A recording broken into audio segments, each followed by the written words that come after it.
He's Bill Ryder, and he's Ryder than you. The program Ryder than you, sometimes. He's a fan. I love sports so much. He's in your face. I will destroy those obnoxiously arrogant, clueless, tone-deaf superstars who are marginal players, good players, who made careers, who think they're Hall of Famers. He's nice. I promise, we're nice here. He's humble. I think I'm pretty good if you're on the show about admitting if I got it wrong. Live from Los Angeles, here's Bill Ryder. All right, Friday pod coming at you right now. Happy Friday, if that's when you're listening. Happy weekend upon you, or if you listen later on, happy weekend if that's what you're into.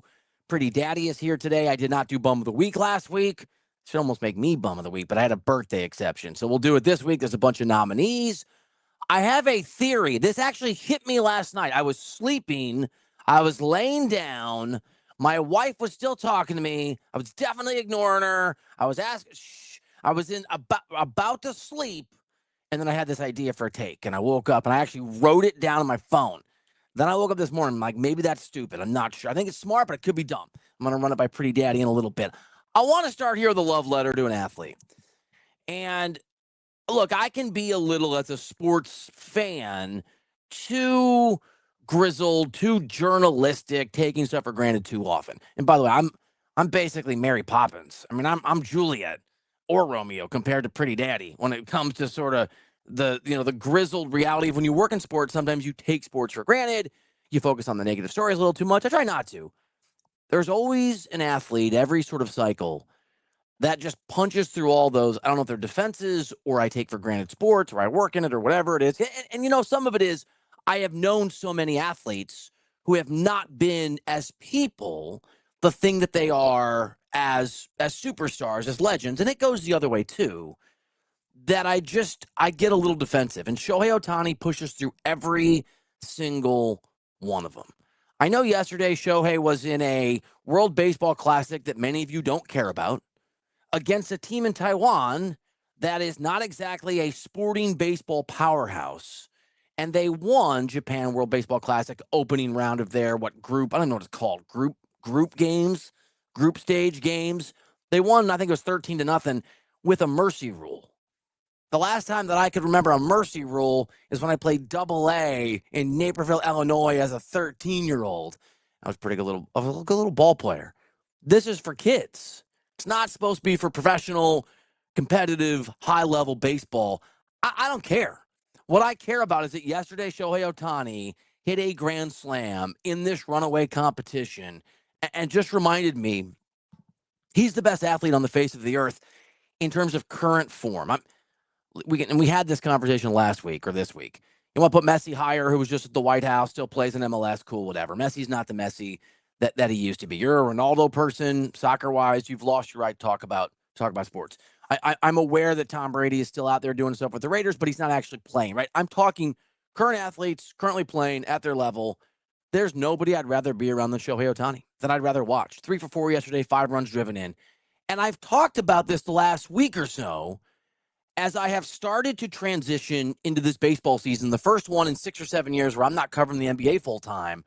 I'm consuming all this baseball content, and I'm enjoying it. In the past, I would consume it, and I wouldn't have time, and I wouldn't really.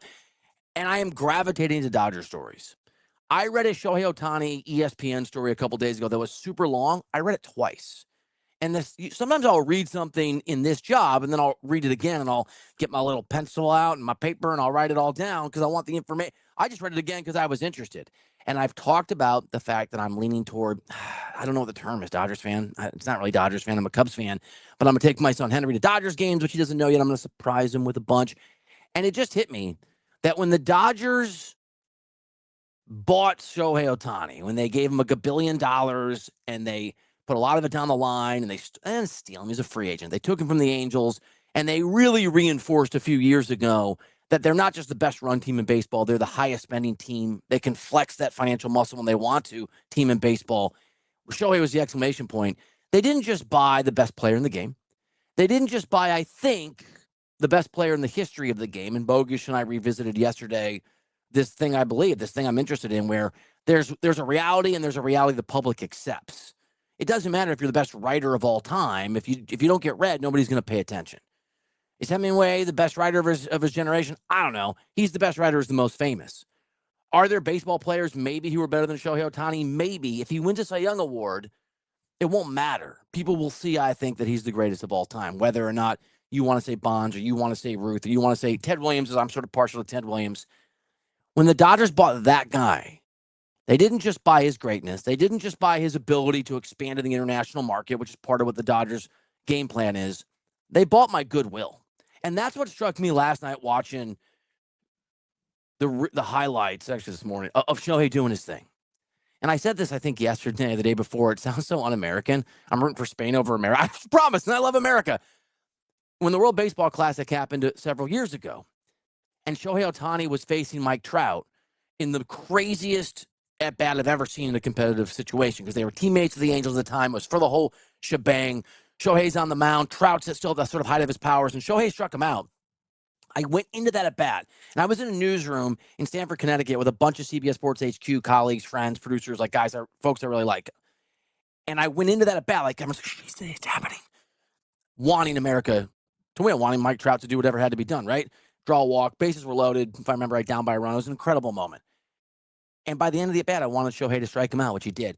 Not because I'm anti-American, not because I've ever been to Japan and I fell in love with it. I've never been to Japan. Would love to go. Because that level of greatness that Shohei was suddenly reaching for or exhibiting, or maybe already had, it hit me. It hit me like it was a way. I said this yesterday with Bogus, like the Care Bears when they shot the love out of their stomachs. If you're old enough, it was just a goat Care Bear shot right. I'm like, wow, this is amazing. And when the Dodgers went and got that guy, they purchased my goodwill. Should I be mad the Dodgers are ruining baseball? Maybe. I mean, it's a more complicated question than they are or they're not. It involves other teams, money that's spent. There's not a base. There's not a floor. If you're going to be mad at the Dodgers, you should be equally mad at the Pirates for the other end of the equation. The Yankees spend money. They don't spend it very well because, as I said very artfully yesterday, in a very writer than you sort of in the vibe moment, as I pointed out, very like in the weeds. This is technical terminology for baseball. Brian Cashman sucks, right? So Andrew Friedman doesn't in LA. And there's lots of complications here. But I don't care. And I realize it's not because I live here, although I do.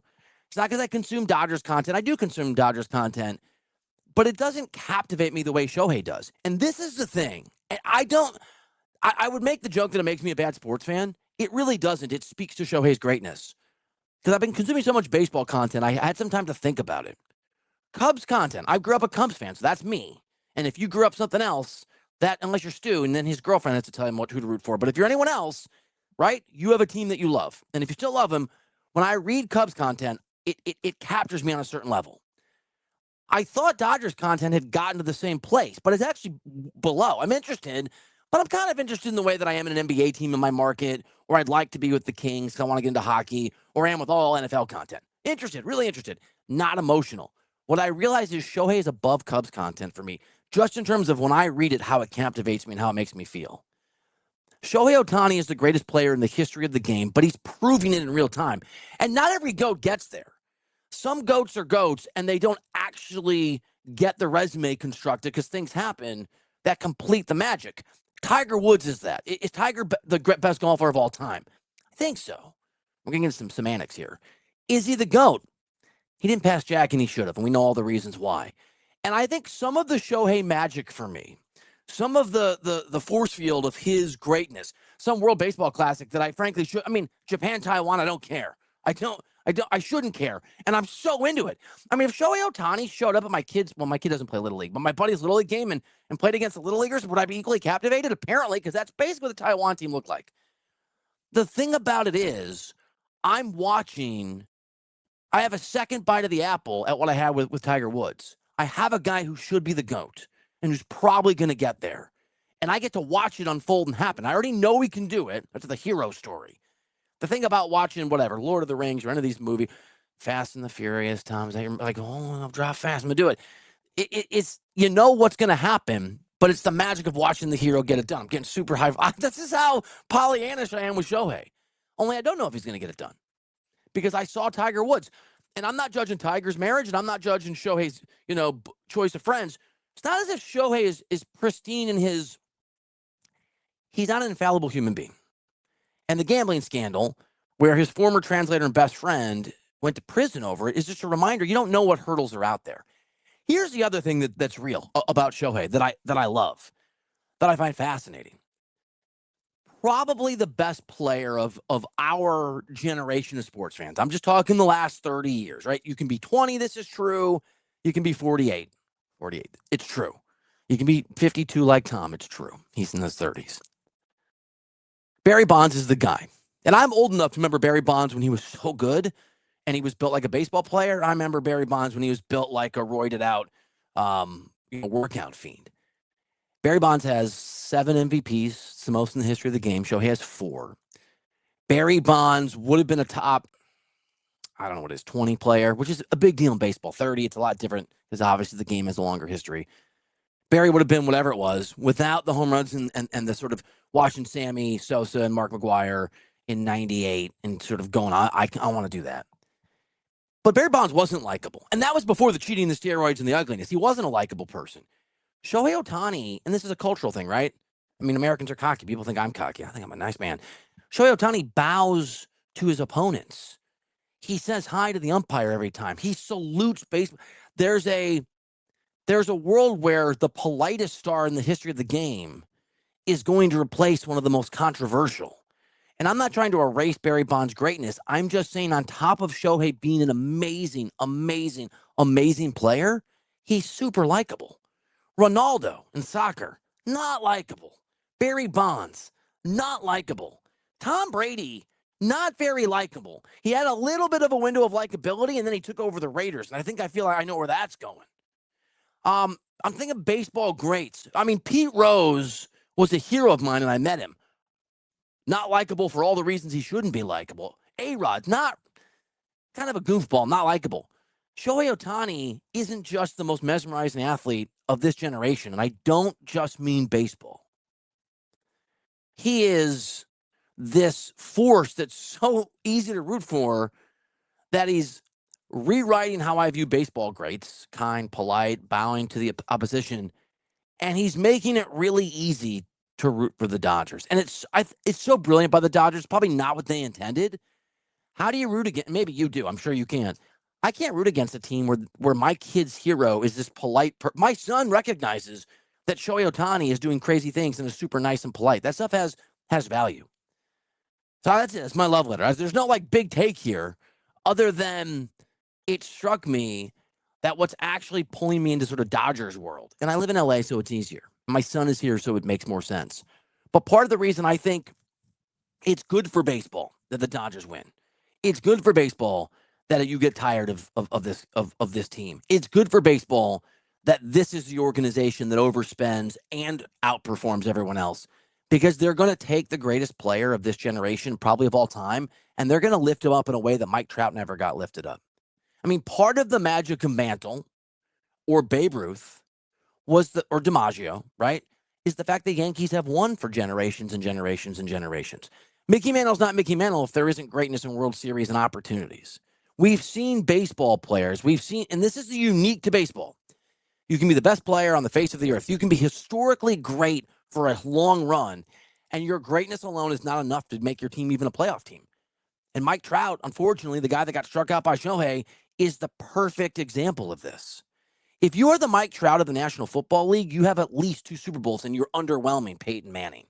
If you're the Mike Trout of the NBA, you've got multiple rings and finals appearances. Mike Trout couldn't win playoff series.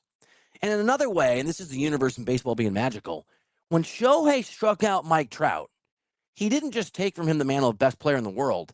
It was one prodigy, right? One generational talent saying to the other, I'm actually taking this. I'm better. And you're and they were teammates. And then Shohei took that and went to the Dodgers and did nothing but win. I think it's great for the game. And it just occurred to me, Shohei's gravity, his greatness, his excellence, all of it is so unique and powerful that wherever he plays and whatever he does, if he does it the way he did yesterday against Taiwan, he did twice. He had 2 of the best baseball individual games in history in the playoffs. What he's done over the years, it makes everything okay.